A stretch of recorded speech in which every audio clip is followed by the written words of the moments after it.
So violence, there are many studies that show that a very high proportion of people who receive diagnoses of having mental disorders also report having significant violence or other traumas, histories. By the way, I make a distinction between violence and trauma. Perpetrators commit violence, they don't commit trauma.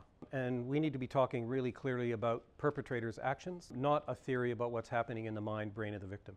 As soon as you begin talking about violence as trauma, notice you're substituting a theory about the mind, body, brain of the victim with a description of the actions of the offender. That's a problem. That's what we've been doing for 150 years, right? Focusing on the mind, brain of the victim rather than talking about the actions of offenders. So the word trauma is useful in its place, but when we're talking about violence, I think we need to be quite precise about how we use the terms, what we're referring to.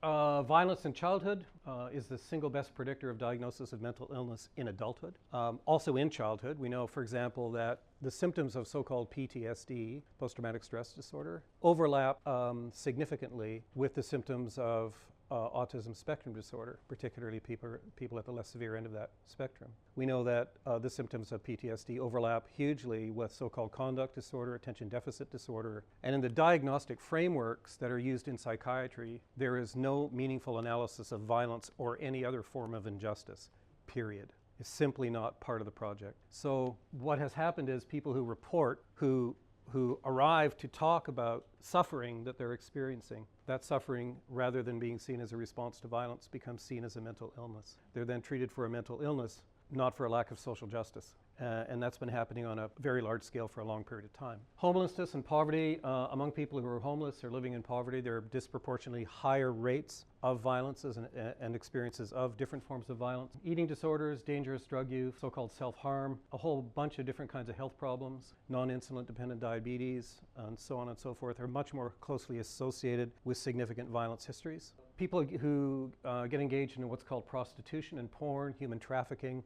In Canada, estimates are that about 30% of the people who end up participating in what's called prostitution were raised in the care of the state, taken into care at some point in time due to problems in their homes. Criminal activity, convictions. What percentage of people in prisons in Australia would report significant violence experiences? In Canada, the estimates are 90%, 95%, probably 100% of Indigenous prisoners. And by the way, it's so interesting, the Canadian Supreme Court just ruled as unconstitutional the use of certain psychological tests that have been used with Indigenous offenders to predict recidivism, because the tests have nothing to do with, they've never been standardized on Indigenous populations. They have nothing to do with assessing the lived realities of Indigenous people, and that they've been used for many, many years to predict recidivism and therefore to keep people incarcerated when they could be released. So that's an interesting landmark development in Canada. And 70 to 90% of child protection cases involve interpersonal violence. So what this means is that if we get better at addressing violence, we get better at everything.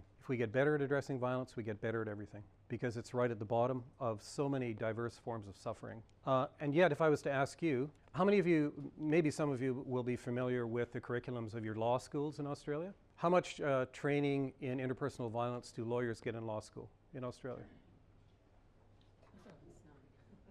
Would it be close to zero? Close. Okay. So they become judges. How much training do medical doctors get in interpersonal violence in Australia? Almost none. How much training do school teachers get in interpersonal violence in Australia? 25 to 30% of children during their school years will experience violence. More children than have learning disabilities. So what percentage of, say, PhD psychologists have specific training in interpersonal violence? I can tell you, I'm one. Very, very small numbers. How about child protection social workers? Maybe a bit more, but not so much. So when you really begin to look at it, right across the sector, in all professional groups who respond to cases of interpersonal violence, professionals are radically undertrained. It is really like we have created medical school with no courses in cancer or diabetes. I mean, the logic of it is no better. So of course we have problems. Of course we do. But who makes decisions about whether or not lawyers are going to get any kind of courses in interpersonal violence in law school? Who makes that choice? Not us. Not us.